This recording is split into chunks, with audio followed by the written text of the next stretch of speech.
Boa noite, pessoal, tudo bem? Conseguem me ouvir? Boa noite. Sim, boa noite. Sim, ouço bem. Boa noite. Boa noite. Ah, que bom, ligando a câmera, isso mesmo, EAD é isso. Prazer, pessoal, sou o professor Cláudio Amorim.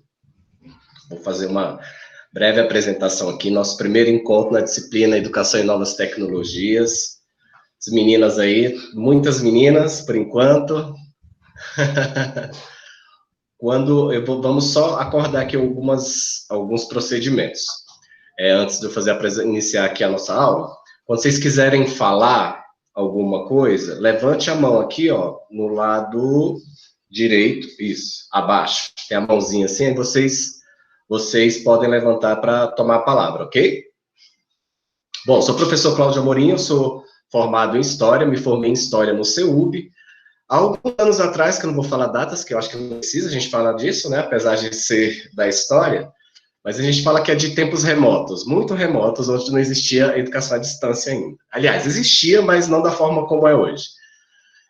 Também sou formado em Pedagogia pela Universidade de Brasília, tenho especialização em Direitos Humanos, Diversidade e Cidadania pela Universidade Federal do Goiás, especialização em Docência Universitária, e meu mestrado é na Universidade de Brasília, na Faculdade de Educação, onde eu estudei e pesquisei, sou pesquisador da área de avaliação de políticas públicas. Especificamente, eu estudei as instituições privadas do Distrito Federal, as instituições superiores privadas do Distrito Federal, né? E aí eu fiz essa análise da expansão histórica da educação superior aqui no Distrito Federal, da década de 60 até 2015, e estudando a legislação, as políticas públicas e o processo avaliativo. Sou servidor da Secretaria de Educação, até meados, eu peguei o início da toda a pandemia, eu estava como subsecretário de Educação, na Secretaria de Educação. Eu verifiquei no fórum de apresentação que eu já tenho algumas colegas aqui que são da Secretaria ou que já atuaram em algum momento na Secretaria de Educação. Pessoal do Serviço Social também, que eu já tive um certo contato. Atuo na educação superior há 15 anos já, aqui no Distrito Federal, iniciativa privada, também já fui tutor da Universidade de Brasília, num programa chamado Universidade Aberta do Brasil, onde nós, tutores, viajamos e damos aulas nos municípios mais longínquos que o Brasil possa ter. Então, pra vocês terem ideia, eu já dei aula ali na fronteira com a Bolívia, onde eu passava 3 dias para chegar até o município e dar aula meio período e retornar para poder voltar para casa. Pegava barco, avião, teco-teco e ônibus, então a gente tem uma experiência aí. Eu acho que isso me enriquece muito como professor, porque faz sair da caixinha, da bolha, sabe? Me permitiu conhecer outras realidades, porque nós aqui do Distrito Federal somos muito privilegiados. A gente fala muito aqui, e eu vi aqui no fórum de apresentação, que tem muitas pessoas fazendo segunda graduação já, pessoal com mestrado, doutorado, já mudando um pouco do cenário profissional. E é bom a gente entender essas realidades, porque a gente acha que quando a gente trata de educação, nós estamos tratando de uma realidade muito boa, como é o do Distrito Federal. Apesar dos pesares que o Distrito Federal ainda tem um grande processo aí para poder, de discrepância, né, com relação à educação. E a gente vivenciou isso nesse momento de 2020 e até hoje estamos vivenciando isso, né? Essa questão da grande distorção social com a pandemia.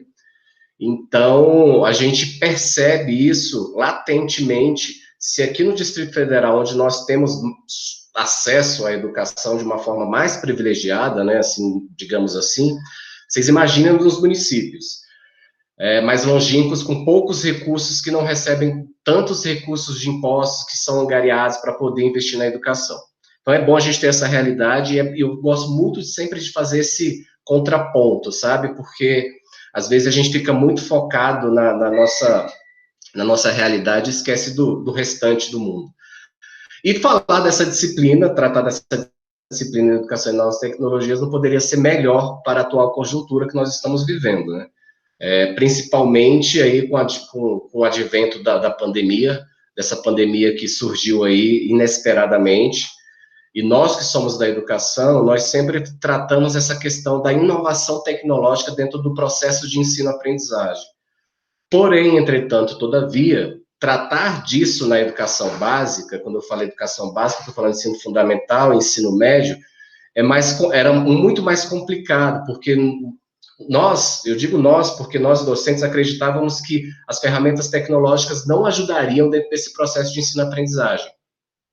E o que é um ledo engano, né? A gente percebeu isso e a gente percebe isso. Vocês, por exemplo, devem ter sobrinhos, filhos, afilhados, crianças próximos, vocês já sabem que as crianças já nascem alfabetizadas digitalmente. Então, elas já sabem, crianças de 2, 3 anos, elas já sabem utilizar o touchscreen do celular, já sabe desbloquear o celular.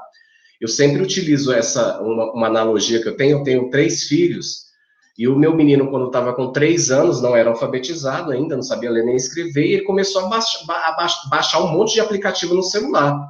E aplicativo em inglês, e o menino não era nem alfabetizado em inglês. E eu me questionando, né? Como é que você conseguiu fazer isso?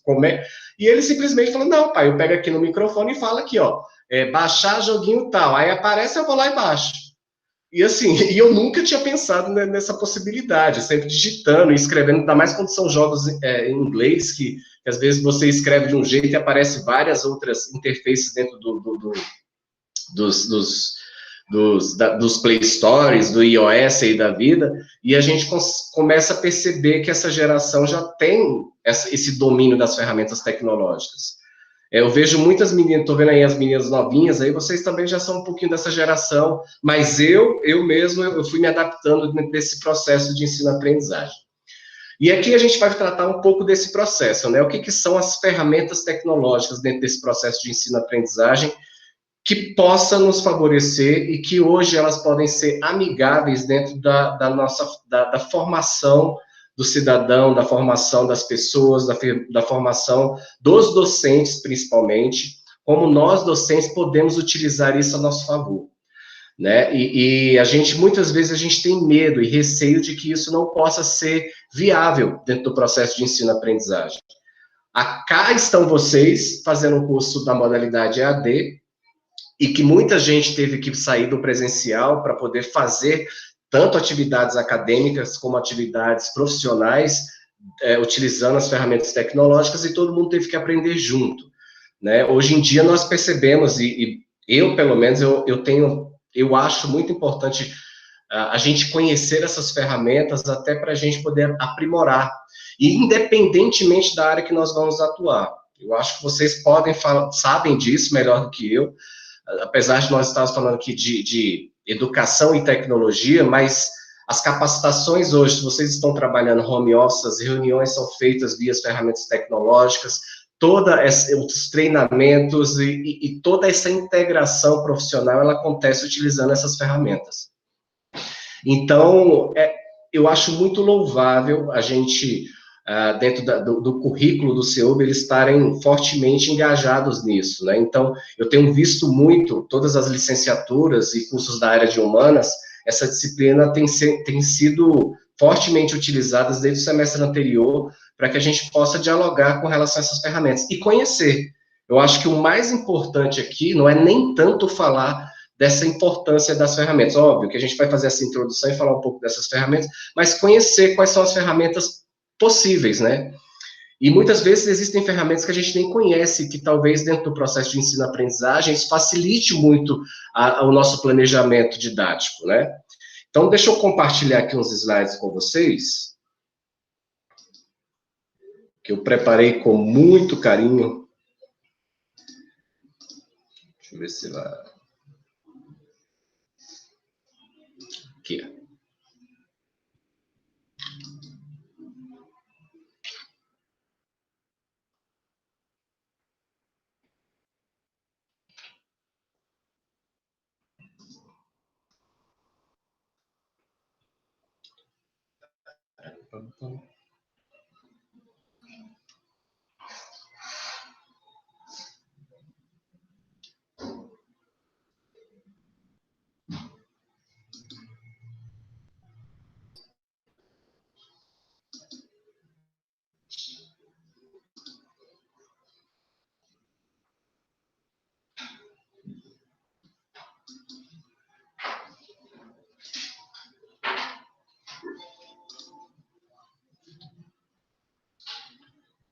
Tá aparecendo aí para vocês, pessoal?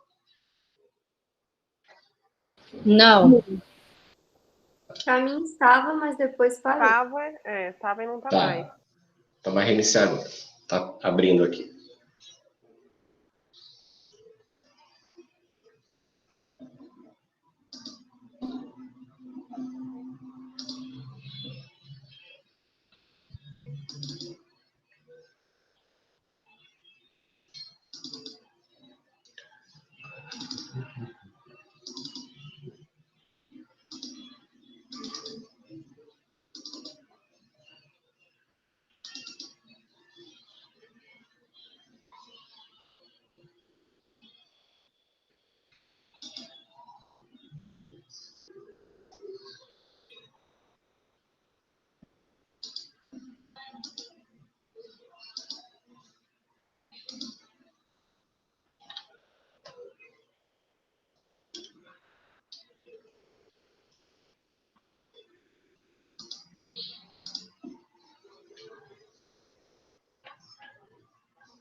E agora, tá aparecendo?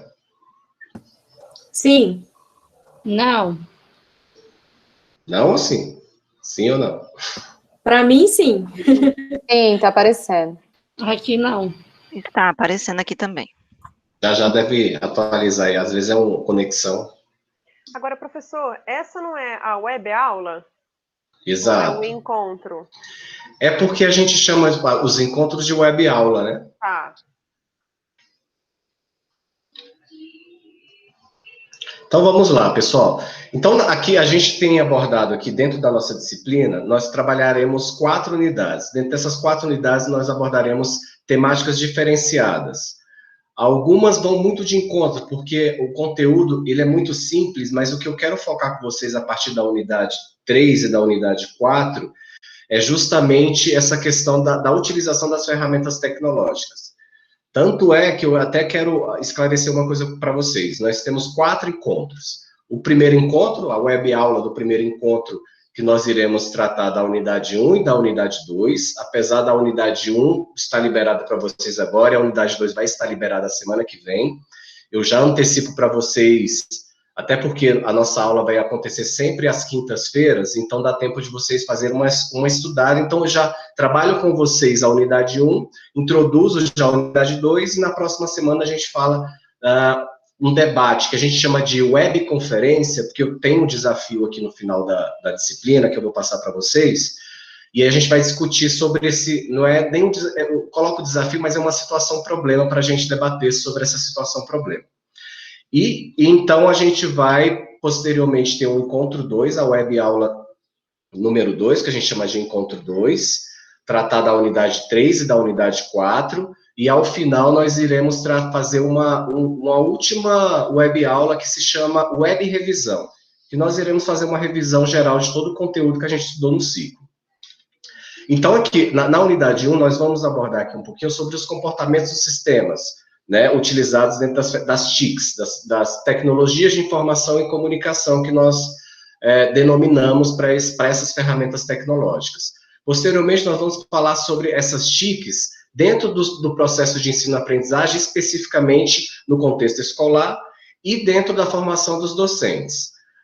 Aí, dando continuidade, eu venho sempre com um questionamento para vocês, né? Para que a escola possa funcionar, ter um processo de transformação, de aprendizagem significativa, quais são os mecanismos que vocês acham necessários, fundamentais, para que a gente tenha um processo de ensino-aprendizagem amigável, um processo de ensino-aprendizagem eficiente e eficaz? Não precisa brigar, gente, é uma pergunta. Se vocês quiserem falar, só tirar o microfone, levantar a mãozinha, ou então escrever no chat aí, que está gravado, depois a gente vai dialogando sobre isso.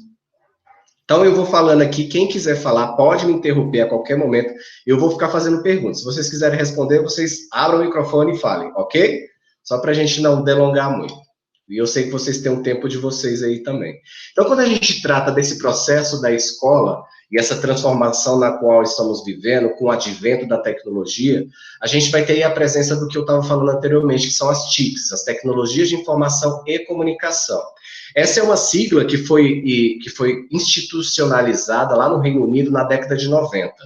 Tá? Dentro do processo escolar, eles começaram a reelaborar os planos curriculares deles e eles abordaram já essa metodologia de introduzir as ferramentas tecnológicas dentro do processo de ensino-aprendizagem. Mas cuidado, quando eu estou falando, por exemplo, das TICs e quando eu estou falando, por exemplo, de recursos tecnológicos, é sempre bom lembrar que eu não estou falando, quando eu falo de tecnologia, eu não estou falando único e exclusivamente, e a gente precisa desmistificar isso, eu não estou falando único e exclusivamente das ferramentas voltadas para eletricidade, voltadas para o acesso à internet, voltada para os meios, enfim, os recursos que nós conhecemos, redes sociais, enfim, Wi-Fi, internet de escada. Quando eu falo de tecnologia, eu preciso que vocês tenham em mente, quando eu falo de tecnologia, eu estou falando de tudo aquilo que vem para inovar um processo já existente. Quer ver um exemplo claro? Talvez vocês já devam ter ouvido falar de um mecanismo, quem é da área de educação, um pouquinho mais antigo, ou já deve ter ouvido falar do mimeógrafo. Mimeógrafo veio antes da máquina de tirar xerox. Não sei se vocês já ouviram falar. Era o que a gente chamava de cachaçinha. Era um negócio de carbono que a gente colocava álcool, por isso que a gente até brinca, tem uma piada nosso de docente, um pouquinho mais velhinhos, que a gente fala que se a pessoa é alcoólatra era porque ela cheirava a prova, porque a professora rodava a prova naquele mimeógrafo e a prova saía com cheiro de álcool, e eu era um desses que ficava cheirando a prova porque tinha cheiro de álcool, e saía uma tinta roxa assim no meio as letras eram roxinhas, igual essa aí do slide. Então, era um mimeógrafo, a gente colocava água ali, a gente chamava aquilo de cachaçinha, para produzir os materiais impressos em sala de aula. Não existia máquina de xerox nessa época. Isso era uma tecnologia, para a década de 80, para a década de 70, isso era um recurso tecnológico. Posteriormente, antes, por exemplo, do que a gente conhece hoje, do data show, né, a gente utilizava algo chamado retroprojetor, que era uma ferramenta que a gente utilizava transparências, tinha uma lanterna embaixo, e aquela lanterna refletia na parede, e a gente fazia aquilo numa grande tela. E nós escrevíamos nessa transparência na luz e projetava na parede. Hoje em dia, nós temos retroprojetores que facilitam esse processo, né, o mecanismo. Então, assim, de processo de ensino-aprendizagem. Então, a gente vai ter, quando eu falo de tecnologias, a gente precisa ter em mente isso. Quando eu falo, por exemplo, parece uma coisa obsoleta, mas quando eu falo do rádio, o rádio, para a década de 50, para a década de 60, foi um recurso tecnológico fantástico, e que as aulas aconteciam, por exemplo, essa modalidade que vocês escolheram para fazer, de ensino à distância, ela acontecia pelos meios dos cursos que eram reproduzidos pelos rádios, os programas de rádio. Então, isso acontecia. Antes do rádio ainda, já existia educação à distância, no final da década de 40, início da década de 50, que eram as correspondências, os cursos por correspondência. Eu recebia apostilas, eu me inscrevia para fazer esses cursos à distância, eu recebia apostilas no correio, fazia as atividades e devolvia esses cursos no correio, para que o professor pudesse corrigir onde quer que ele estivesse. Então, isso era os recursos tecnológicos que existiam naquele tempo. Então, a cada época, nós vamos ter recursos tecnológicos que vão facilitar esse processo de ensino-aprendizagem. Hoje, nós temos o equipamento, a facilidade dos telefones, da internet, do computador, que a gente consegue ter essa possibilidade de fazer um processo de ensino-aprendizagem muito mais amigável em tempo real. Mas, quando eu trato de tecnologia, de acesso à informação, eu estou tratando justamente disso. E mais é no Reino Unido que a gente vai ter a presença das TICs, da Tecnologia de Informação e Comunicação, na proposição de se ter um currículo voltado para um processo de ensino-aprendizagem que integrasse as ferramentas que já estavam disponibilizadas para os professores, mas sendo enriquecidas com as ferramentas tecnológicas, com o surgimento e o advento do computador. É óbvio que a gente está falando do computador e não do acesso à internet que a gente tem hoje, de banda larga, enfim. Até 15 anos atrás, a internet de banda larga era uma coisa quase que impossível de se imaginar. Hoje nós temos aí 3G, 4G, chegando a 5G, para que a gente tenha uma internet cada vez mais rápida, né? Para que a gente consiga fazer o acesso à informação muito mais rápido e instantâneo possível. E aí a gente vai ter, dentro desse processo, um desafio dentro da complexidade que é o processo de ensino-aprendizagem. Que desafios são esses, né? Eu não digo só um desafio, a gente tem vários desafios. A gente tem desafios, se a gente for analisar, por exemplo, a questão das estruturas escolares, da rede pública de ensino, e eu volto mais uma vez falando que a gente um pouquinho desmistificar essa ideia, essa bolha nossa de Brasília, do Distrito Federal, que a gente tem acesso, e que já está comprovado que Brasília possui uma discrepância muito grande, o maior IDH e o pior IDH do planeta, saiu isso recente no IBGE, no censo do ano de 2015.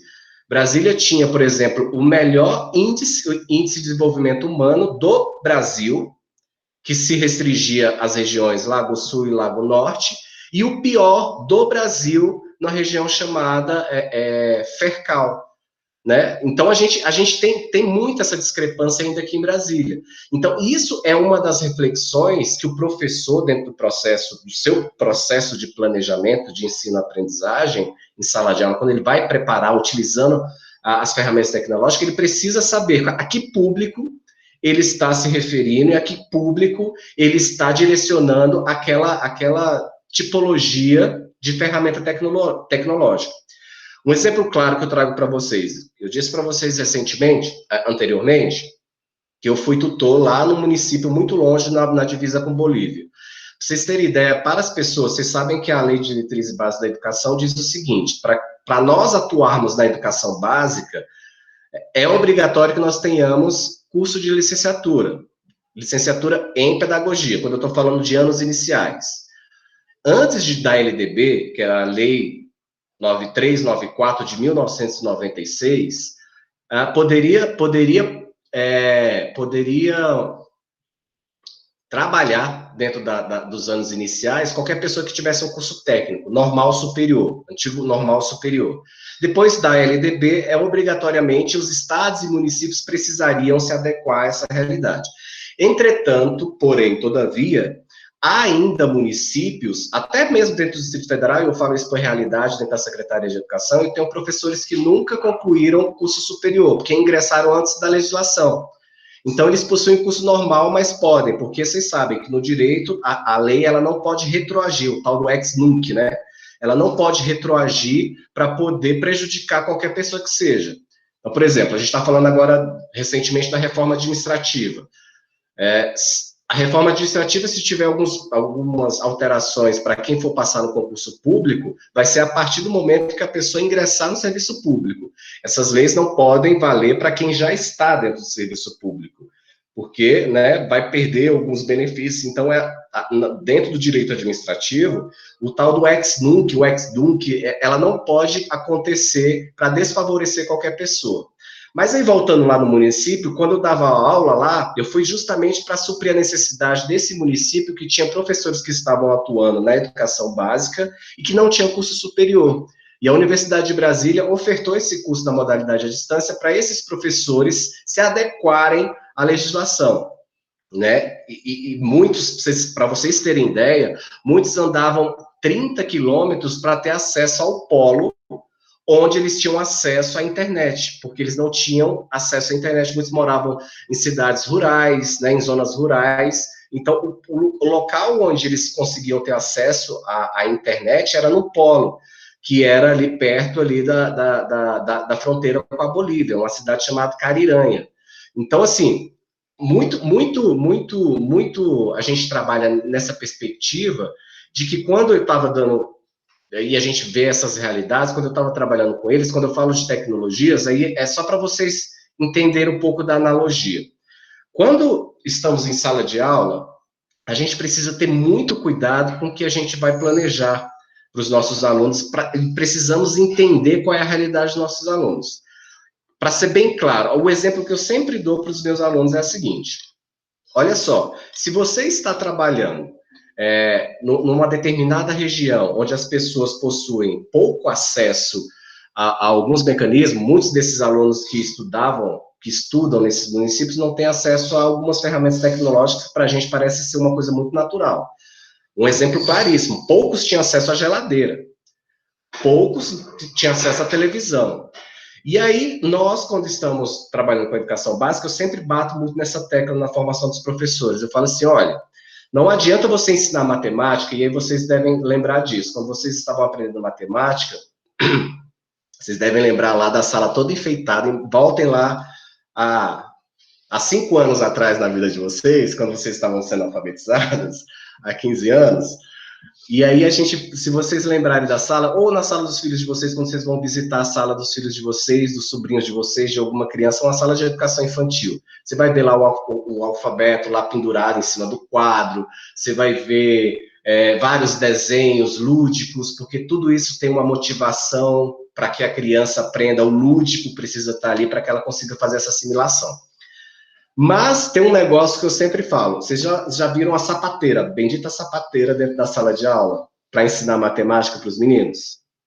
Já tiveram essa experiência?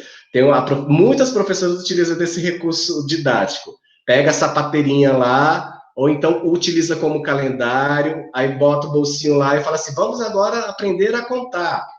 Só que eu falava sempre para meus alunos, não adianta você ter uma sapateira e chegar, por exemplo, em um determinado local, região, eu falava muito nesses municípios mais longínquos, no sertão do Brasil, falar assim, olha, uma pessoa que não tem acesso a uma geladeira, não tem acesso a determinados recursos. Aí eu falo assim, olha, pega aqui, imagina um palito de picolé e bota lá na sapateira 2 palitos de picolé. A criança nunca teve acesso a um picolé. Imagina só, você falar assim para a criança, vamos aprender matemática, você vai aprender a somar, mas você precisa saber o que é um picolé. E ela nunca soube o que é um picolé. Imagina a confusão mental que é isso para a cabeça da criança, dentro desse processo. Então, assim, quando eu estiver trabalhando, isso vale para as ferramentas tecnológicas, mas vale para qualquer momento de planejamento. Você precisa saber qual o meio, qual o ambiente que você está trabalhando com aquelas crianças, ou com aqueles jovens, ou com aquele adulto. Você precisa saber qual o melhor mecanismo para poder alcançar o processo de ensino-aprendizagem. Então, não adianta eu colocar o palito de picolé dentro da sapateira para a criança aprender a somar, se antes de aprender a somar, ela assimilar que um palito mais um palito de picolé são 2 palitos de picolé, ela precisa ainda saber cognitivamente o que é o palito de picolé. Então, primeiro, você precisa saber o que você vai utilizar para poder você pular um passo à frente. Então, isso vocês vão aprender lá na disciplina de didática, mas eu sempre utilizo muito disso, e que traga isso para a vida de vocês desde o começo, para que vocês possam refletir sobre isso. E com os recursos tecnológicos é da mesma forma. Então, um exemplo, não adianta, por exemplo, eu preparar uma aula para trabalhar, sei lá, um contexto de matemática com minhas crianças. Isso aconteceu comigo já, quando eu passei no concurso da Secretaria de Educação, há 18 anos atrás, eu fui dar aula numa região chamada estrutural, que ainda não era considerada região administrativa. Depois foi regularizada, enfim. Fui dar aula lá, na região da estrutural, mas, ao mesmo tempo, eu dava aula num colégio particular na Asa Norte. Era um colégio que tinha do lado do CEUB, logo quando eu fiz meu estágio lá e comecei a dar aula de história para os meninos do 6º ano. Inclusive, foi na época que eu fui professor do Alok. Conhece o Alok? Alok aqui de Brasília, eu fui professor dele. Então, daí vocês tiram a minha idade aí e do irmão dele, que ele tem um irmão gêmeo também, não sei se vocês sabem disso. Mas ele tem um irmão gêmeo. E aí, eu dava aula para esses meninos. Só que, assim, o contexto era completamente diferente. Eu não poderia dar aula, e era a mesma série, eu lembro perfeitamente, era o 5º ano do ensino fundamental. Eu dava aula tanto na estrutural como nessa escola. E eu não poderia, e era o mesmo conteúdo. E eu não poderia, de forma alguma, e eu não conseguia, por mais que eu quisesse, eu não conseguia dar, por exemplo, seguir o mesmo ritmo, alcançar o mesmo tempo, o mesmo momento, os alunos que estudavam na Asa Norte, na mesma série, com os alunos que estudavam na estrutural. Eu tinha alunos, para vocês terem ideia, que só iam para a escola por conta da merenda, eles queriam comer. E lá, na época, a gente tinha um lixão lá na estrutural, que tiraram de lá, reorganizaram lá, mas nessa época tinha esse lixão, e os meninos iam, e realmente, eu até falo muito disso, eles não tinham condições de tomar banho, eles pensavam na alimentação, então eu perdia muito mais, eu não vou dizer tempo na organização, de conscientização, de chamar a atenção deles, do que, por exemplo, trabalhar com os meninos lá da Zanorte. Então, a gente precisa, o professor precisa ter essa percepção e esse olhar diante desse contexto. É aquilo, pessoal, que a gente sempre fala, vocês vão ouvir falar muito, que eu sei que muitos de vocês vão seguir a vida acadêmica aí. Pesquisação. O que é o professor pesquisação?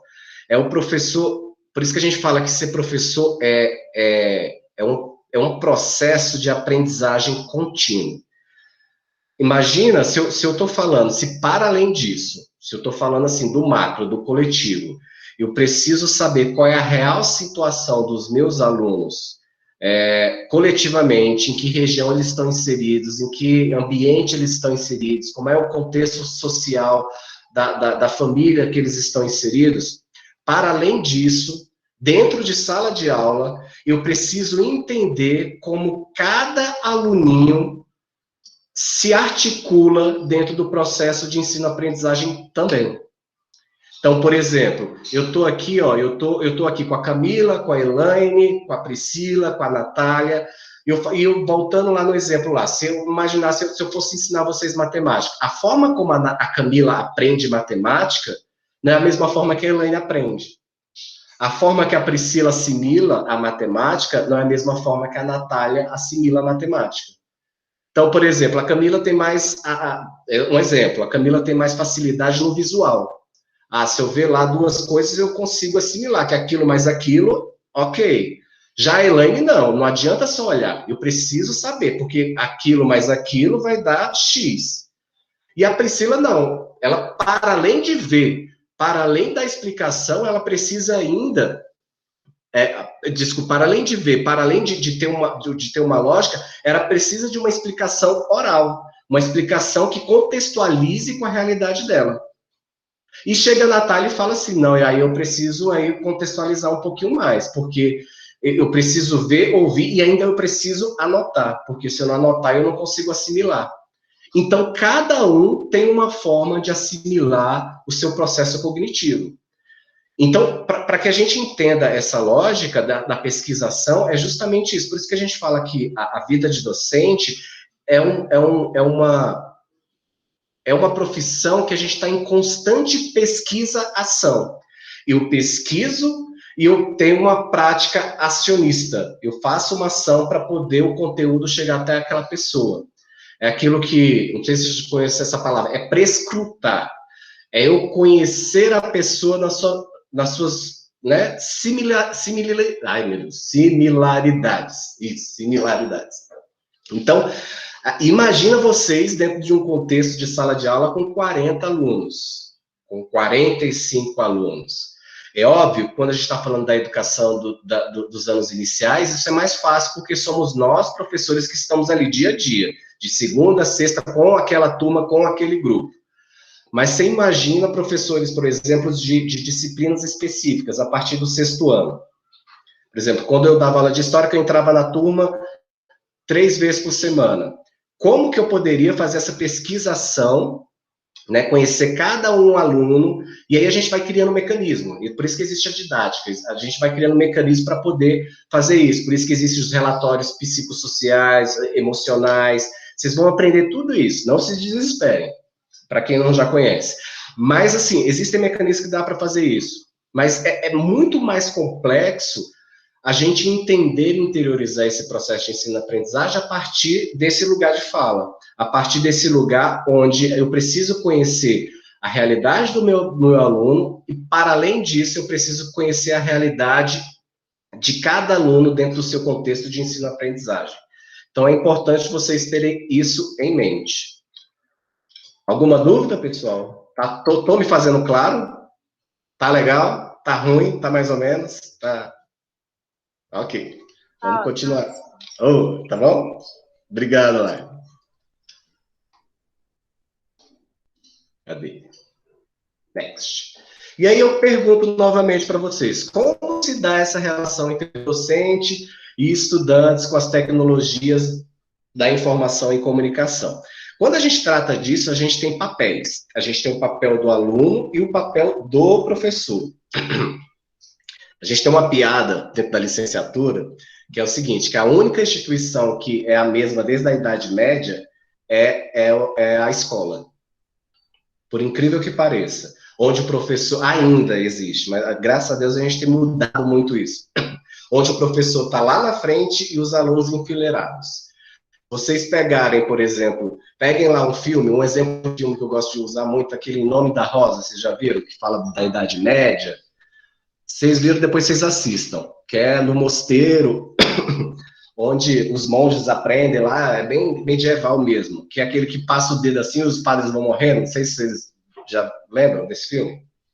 Lembra, né, Laila?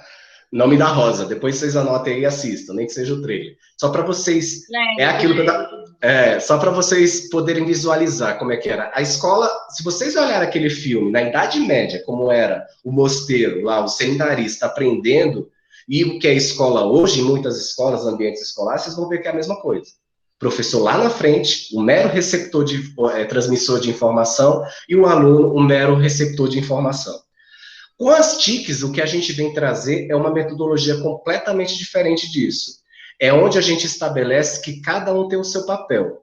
O professor não é mais um mero transmissor de conhecimento. Aliás, eu quero até dizer um negócio para vocês. Eu odeio essa palavra. Transmitir conhecimento. Professor não transmite conhecimento. Aí chega na época dos professores, aí o povo coloca a frase da Cora Coralina. Bom professor é aquele que transmite seu conhecimento. Eu adoro a Cora Coralina, é uma ótima poeta, poetisa. Mas, porém, entretanto, todavia, eu não concordo com essa frase de jeito nenhum. E toda vez que alguém posta, eu vou lá e comento. Fala, gente, olha, professor não transmite conhecimento. Professor reconstrói ou constrói conhecimento. Nenhuma criança que, no primeiro momento, vai para uma sala de aula, está isento de conhecimento. Nenhum ser humano. Sabe, é a mesma coisa eu falar assim, ó, você só vai aprender daqui até aqui. É como se eu dissesse para alguém de 60 anos, falar assim, ó, você não vai mais para a escola porque você também não vai aprender mais. Esquece. Né? Então, assim, não existe isso. A gente está em constante construção e reconstrução de conhecimento. A criança, quando ela vai para a escola, ela reconstrói alguns significados e alguns símbolos dentro do processo de ensino-aprendizagem. Ela não está isenta, até porque existe um mundo extra-escola, no mundo informal, na educação informal, que ela aprende com seus pares, ela aprende com seu pai, com sua mãe, com a vivência, com a socialização no meio que ela está inserida. Seus primos, amiguinhos, vizinhanças. Então, a gente tem que ter muito esse olhar. E aí, quando a gente fala do papel do aluno dentro do processo da utilização das TICs, é o seguinte, é isso que eu coloquei para vocês. O aluno, ele assume o papel de sujeito ativo, ele não é mais receptor da informação. Ele traz dentro desse processo ainda uma corresponsabilidade da sua aprendizagem. Ele também é responsável por isso. Então, nós utilizamos a ferramenta porque ele manuseia aquela ferramenta. Né? Ele tem a responsabilidade de dizer, eu tenho que clicar aqui, eu vou clicar lá, eu tenho que clicar aqui, eu tenho que clicar... Não é mais como o livro didático. O livro didático, a professora fala, abre na página tal, não sei o que, faz exercício tal. Ali não, ele está com a ferramenta tecnológica, ele vai falar assim, eu vou acessar o site tal, enquanto a professora está falando não sei o quê. Eita, não, eu vou responder aqui, eu vou entrar no chat aqui, ver um e-mail, vou abrir a câmera, tal, não sei o quê. Então, ele assume essa postura de corresponsável também. Ele tem aí um comprometimento dentro desse aspecto aí, que também é relacionado a esse papel do aluno. Ele constrói a sua própria aprendizagem, né? Ele consegue achar mecanismos, e, na verdade, o professor faz com que ele busque situações, problemas, para que ele ache, que ele tenha, né, o controle da aprendizagem no sentido de achar uma solução para uma determinada problemática. E aí ele vai trazer aqui para a gente ainda o papel do professor dentro desse processo de ensino-aprendizagem. É aquilo que eu estava falando, o professor não é mais o transmissor de conhecimento. Ele agora media o conhecimento, ele facilita, ele vai dar aquilo que as orientações, a tutoria, aquilo que tem utilizado, a mentoria do processo de como achar a solução para aquele problema e quais as ferramentas que ele pode ou não achar, ter sucesso para achar a resolução daquele problema. Então, o professor ele estimula esse processo. E aí, dentro desse estimular, cabe ao professor realizar intervenções. Olha, fulaninho, não vai por aqui porque aqui é melhor. Olha, por exemplo, o exemplo claro foi aquele que eu dei do meu filho, que quando eu perguntei, que eu falei assim, uai, mas como é que você conseguiu baixar o aplicativo se você não sabe escrever? Você tem 3 anos, moleque, você não sabe ler nem escrever, e ainda em inglês. Aí ele me ensinou, não, pai, o caminho é esse, você pega o microfone, aperta aqui e fala.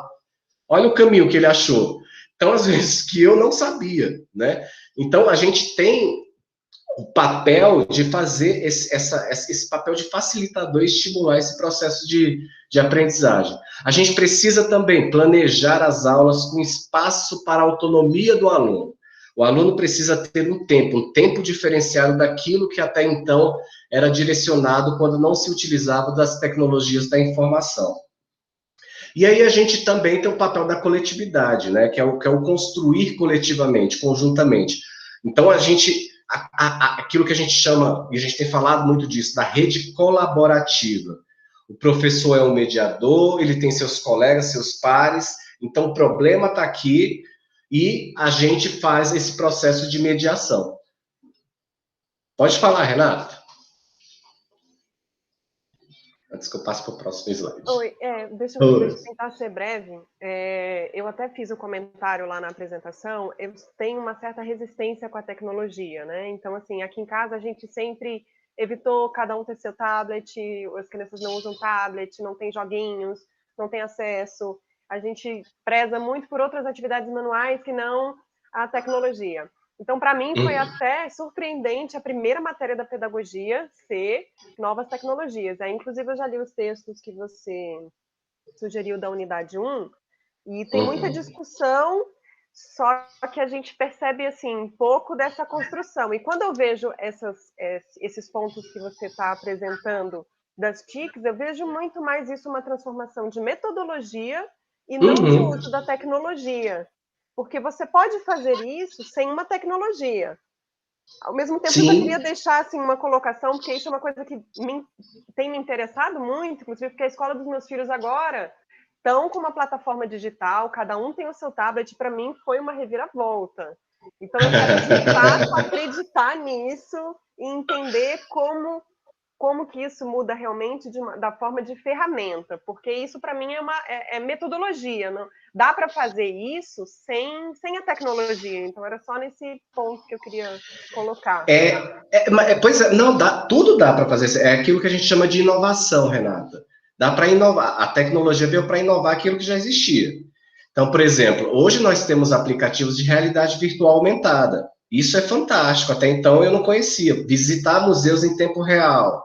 Isso é fantástico. É óbvio que a gente precisa saber discernir o que é bom e o que é ruim. É óbvio.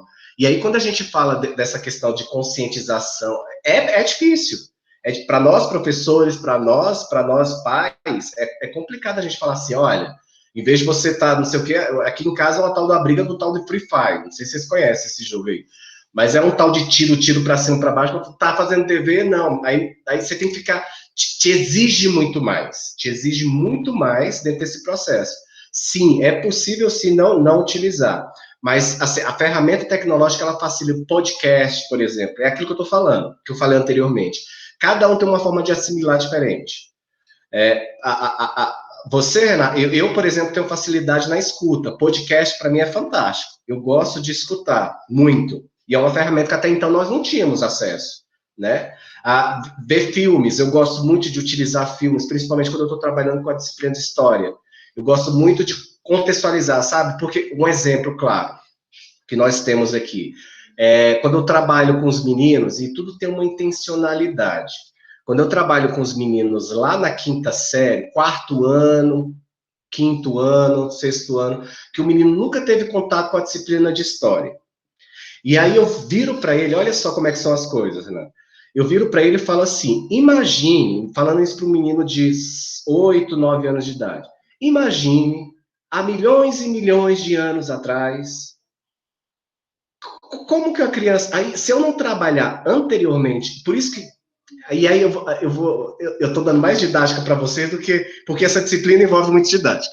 Então, Sabe quando a eu tô meio confusa, eu tô entendendo mais uma didática, uma metodologia, eu tô me entendendo até mais como Paulo Freire, a questão de, né, de contextualizar e tal, do que a tecnologia mesmo. Mas a gente precisa fazer essa introdução, porque senão a gente, entendeu? Por isso que eu falei que na unidade 3 e 4 é que a gente vai pegar pesado mesmo nas ferramentas tecnológicas. Vai com calma, sem agonia. É para a gente assimilar os porquês, né? Porque senão fica muito assim, faz isso, utiliza aí, quer trabalhar matemática, usa isso. Não, eu vou apresentar ferramentas para vocês, mas vocês que vão escolher isso na vida de vocês. E vocês devem conhecer várias. A minha ansiedade não é nem quais ferramentas, é de que forma a tecnologia, de uma forma geral, ela vai conseguir segurar, e o texto é interessante que fala de umas coisas, de orientar, e de, já que é uma coisa que está aqui, né, existente, da gente saber, deles aprenderem a lidar com essa tecnologia. Então, é nisso que eu me apoio, que realmente pode ser, então, realmente a ansiedade de qual ferramenta usar. É mais a questão de acreditar nisso mesmo, que eu acho que é bem interessante entender. É bem desafiador, por isso que a gente fala que é o grande desafio. Imagina você que tem acesso, seus filhos têm acesso a tablet, imagina um pai, uma mãe de uma rede pública de ensino, que não tem acesso à internet, que trabalha o dia todo, que não teve como fazer o famoso home office, porque trabalha de diarista, porque o pai é caminhoneiro, faz isso e o quê, que vai acompanhar o aluno dentro desse processo de ensino-aprendizagem. Realmente, é muito desafiador. E a intencionalidade, quando a gente fala desse trabalho colaborativo, é justamente isso. É tentar aproximar o contexto familiar com o contexto intramuros das escolas, dentro da escola, entende? Não é mais um processo que... E não se engane, que eles aprendem, viu? Eles aprendem sozinhos, eles fazem... Quantos cursos nós conseguimos fazer hoje? Eu fiz um curso agora pela Universidade Federal do Ceará, toda via YouTube, de inteligência emocional. E assim, foi fantástico.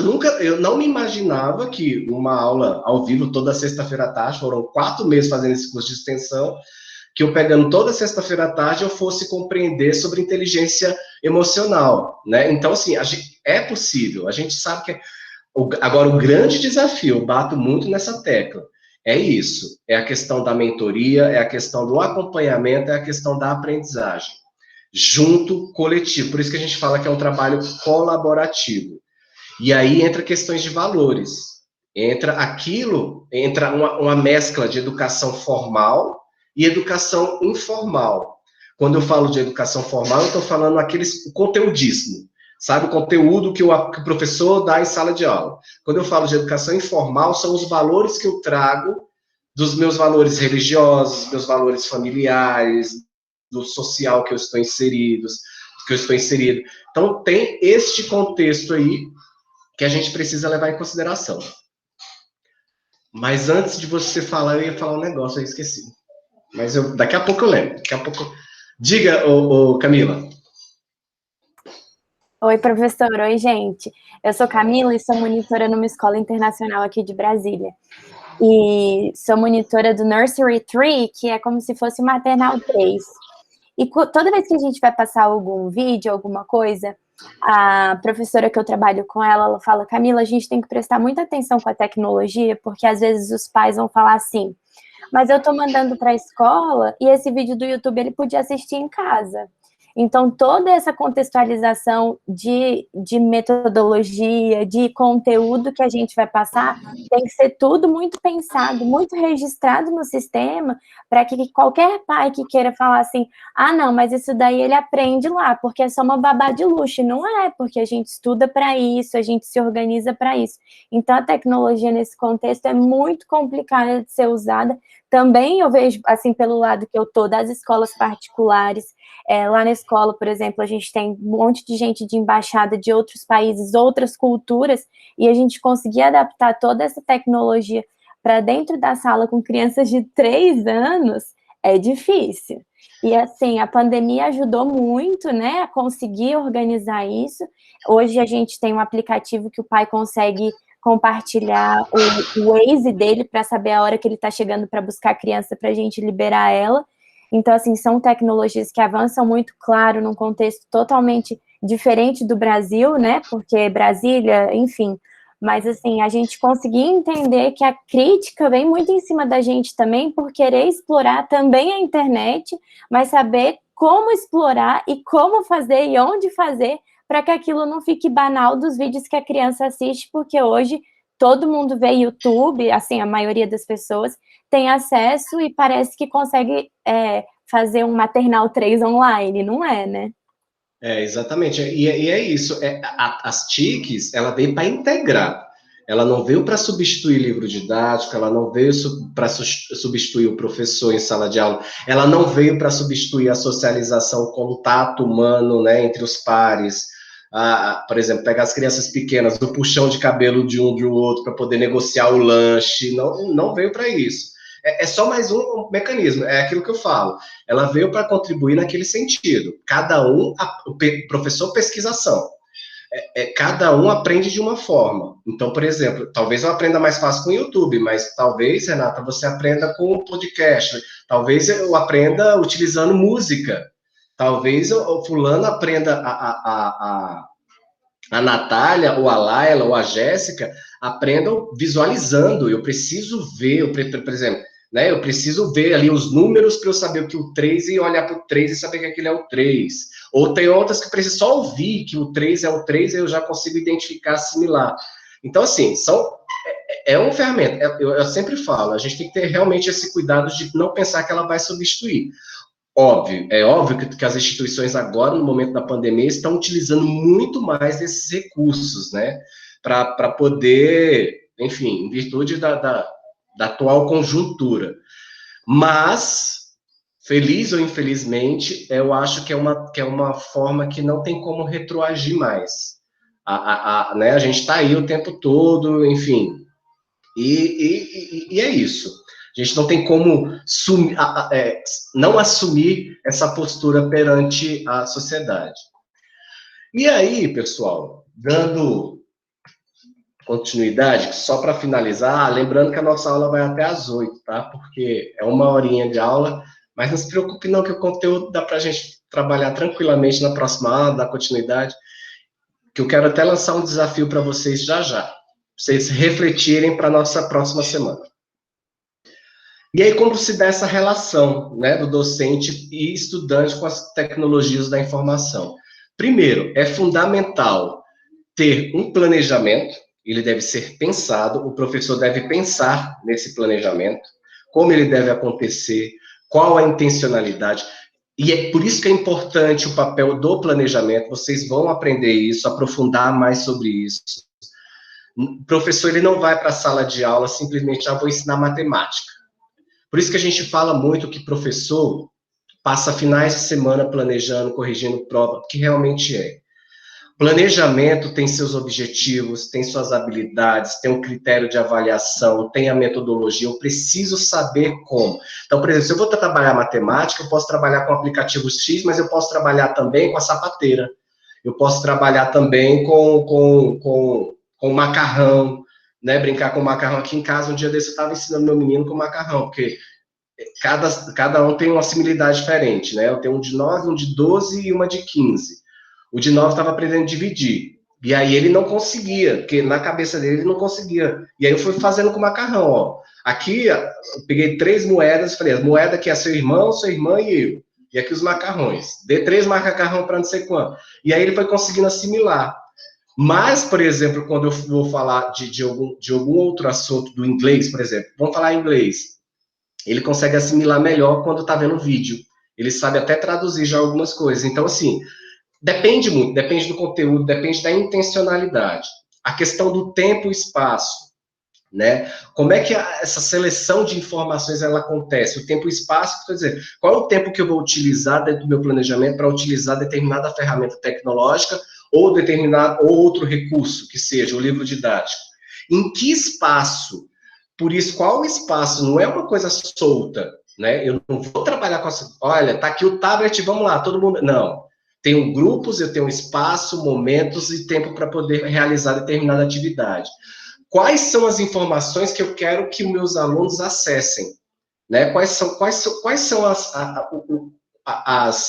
as informações importantes para aquele conteúdo que eu vou trabalhar em sala de aula? Se eu estou trabalhando matemática, eu vou trabalhar o quê? Eu vou trabalhar um jogo de matemática didática, onde ele tem que descobrir como que ele faz, por exemplo, para atravessar um rio sem prejudicar um coleguinha ou um parceiro ali do lado. Qual o mecanismo? Então, esses jogos interativos facilitam muito esse processo cognitivo. E essa nova postura? Eu tenho que ensinar o aluno a ter uma nova postura, né, diante dessas ferramentas tecnológicas. É complicado? É muito complicado, porque nós não fomos educados dessa forma. Nós não aprendemos, não fomos alfabetizados digitalmente, aprendemos na força. Aprendemos porque aprendemos mexendo numa planilha porque o trabalho exigiu, ou porque minha empresa exigiu que eu soubesse mexer com uma planilha com recursos avançados, né, planilha dinâmica, não sei o quê. Mas poucos aqui. Eu lembro, por exemplo, das minhas irmãs fazendo curso de datilografia, curso de digitação. Quem é que faz curso de digitação hoje em dia? Ninguém mais faz curso de digitação. Simplesmente a gente digita, cada um digita de uma forma e digita, né? Então a gente foi se enquadrando, a gente não foi se capacitando dentro dessa nova postura. Antigamente tinha uma postura, vamos lá, secretária tinha que saber datilografia, ela tinha que ter uma postura, né? Uma postura ereta para poder digitar, para não dar problema na coluna, então tem todo esse estereótipo aí por trás. E para além disso, a gente tem que utilizar, por exemplo, outros meios que não fazem parte desse recurso, é aquilo que a gente estava falando anteriormente. Eu não vou utilizar somente dos recursos tecnológicos, né? Eu mesclo isso. Eu não posso ser somente digital. Eu tenho que mesclar o digital com algo palpável, com algo que ele consiga entender, como, por exemplo, que faça um sentido. E, para além disso, eu não posso utilizar, por exemplo, os recursos tecnológicos em substituição daquilo que já existe. Aí, Renata, entra muito essa questão, por exemplo, eu não vou pegar um tablet para o menino ler um texto. Sabe, o tablet não é para isso. Para isso eu tenho um livro, para isso eu tenho um material impresso. Então, nós, professores, precisamos ter esse cuidado de como utilizar essa ferramenta nesse sentido. Olha, eu não vou utilizar o tablet para fazer leitura de livro. Eu não vou utilizar o tablet, por exemplo, para passar um filme, porque existe a televisão para isso. Vai lá ver todo mundo coletivamente. Eu não vou utilizar, eu vou utilizar para suprir uma necessidade, por exemplo, que o livro didático não me permite. Por exemplo, não sei se você, mas no meu tempo de escola, a gente pensava, já pensou se essa figurinha daqui pudesse movimentar e vir para cá? Dessa figurinha vir para cá e se movimentar? Até o meio ambiente, lembra? Eu não sei se vocês vieram da rede pública de ensino, mas eu e meus irmãos, a gente compartilhava livros. De chegar no final do ano, a gente apagar o que respondeu de borracha, para o outro poder responder.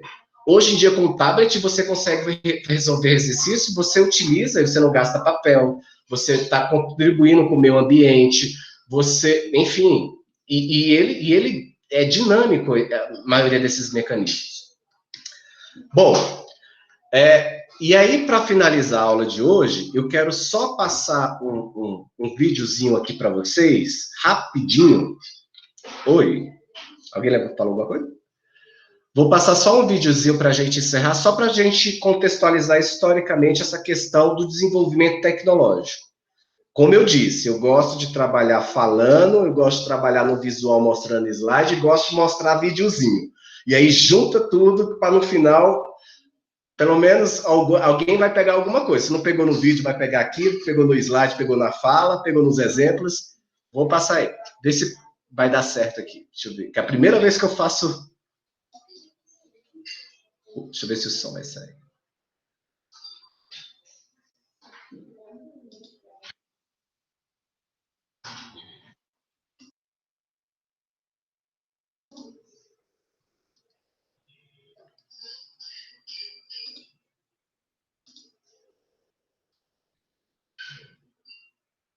Calma aí.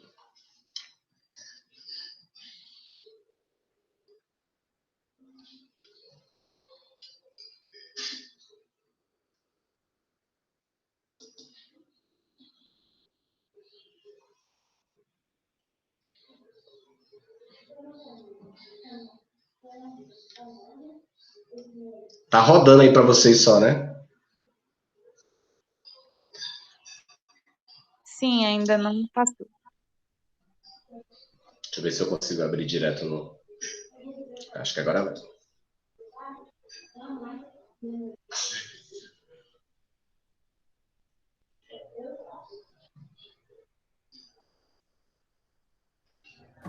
Tem som? Tá sem som? Tá sem som.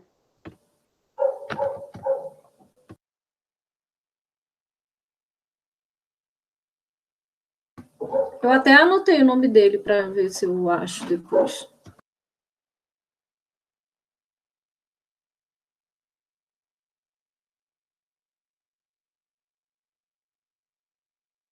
Peraí. Acho que é por causa do meu microfone.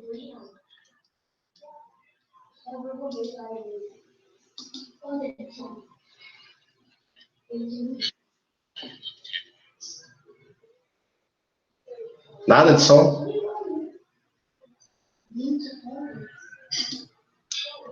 Vai aparecer, peraí. Que eu vou abrir aqui no YouTube direto.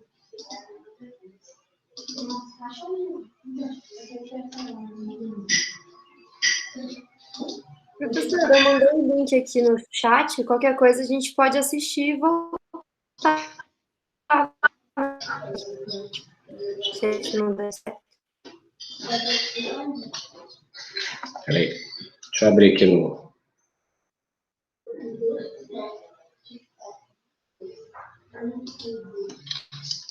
Acho que agora vai. Vou compartilhar direto aqui.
Não é esse.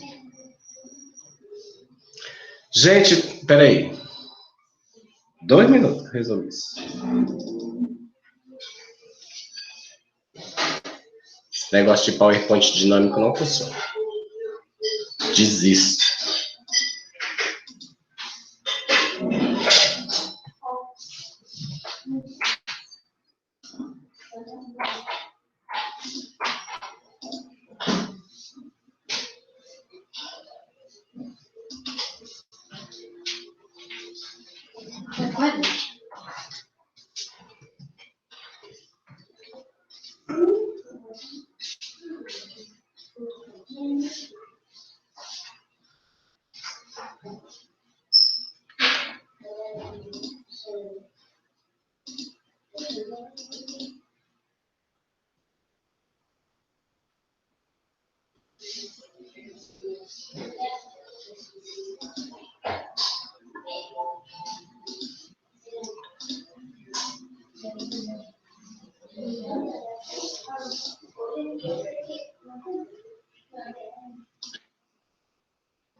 E agora?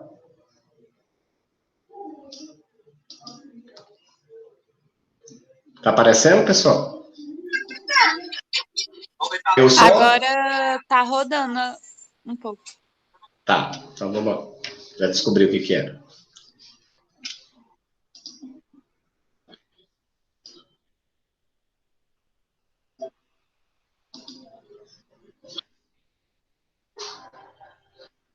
Deu certo, eu acho.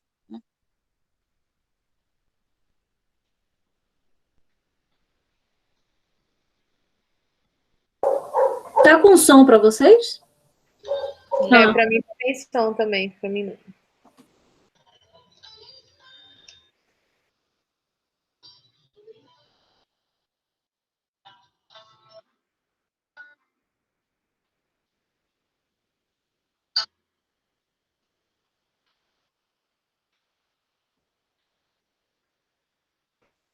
Professor, continua sem som.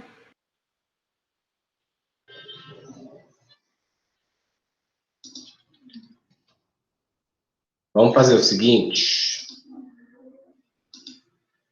Vou fazer igual a... Ó, o link tá aí, depois vocês assistam. Tá bom? É curtinho, é só para vocês verem a evolução das ferramentas tecnológicas. Quando a gente fala aquilo que a gente estava falando de ferramenta tecnológica, desde a pré-história, da pedra lascada até os dias de hoje, o que, que a gente considera como tecnologia da informação. Tá bom, pessoal? Ah, tá. Antes disso, deixa eu só passar aqui que eu tenho um desafio para vocês para a gente discutir na próxima aula.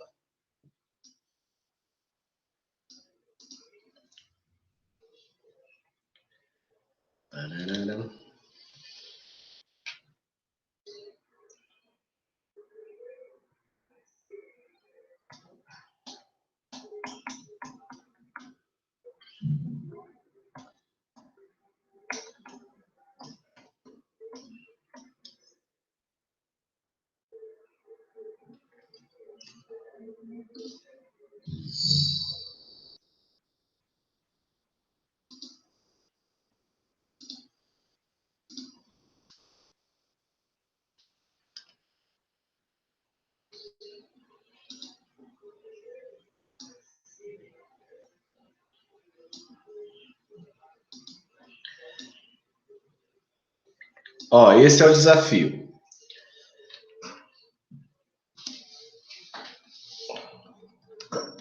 Imagine que você é professora de uma turma do terceiro ano do ensino fundamental, que está com dificuldade de aprendizagem na área de matemática. Os alunos estão desmotivados e, como alternativa, você decide levá-los ao laboratório de informática da escola para que eles joguem o jogo O Lobo e a Ovelha.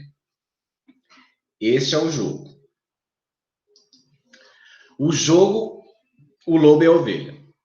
O propósito desse jogo é ajudar o barqueiro a atravessar a verdura, a ovelha e o lobo, até outra margem do rio, observando a cadeia alimentar. Portanto, o lobo e a ovelha não podem ficar sozinhos. A ovelha e a verdura não podem ficar sozinhas.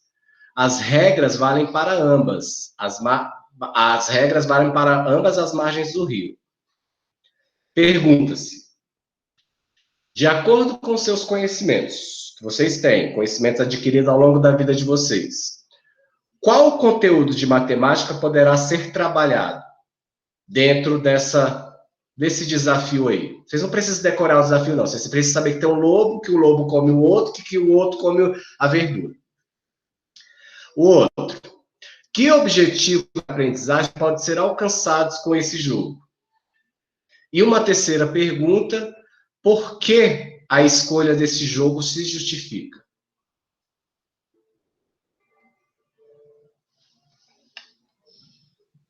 Professor, você vai disponibilizar essa apresentação para a gente depois lá na plataforma? Vou sim. Tá.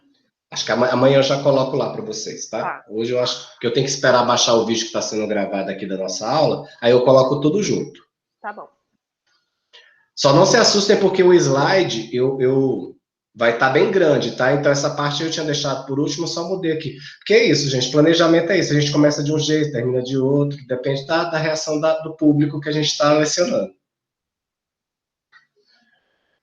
Tá bom? Já vou deixar o slide completo lá para vocês. Então, a gente vai dar continuidade aos slides, mas esse desafio vai estar dentro dos slides. Ok, pessoal?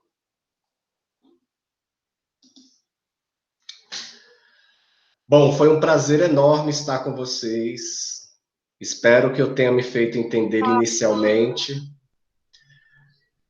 Elogios, reclamações, apontamentos, podem fazer no tempo propício, não hoje. No primeiro dia a gente não julga ninguém, tá bom?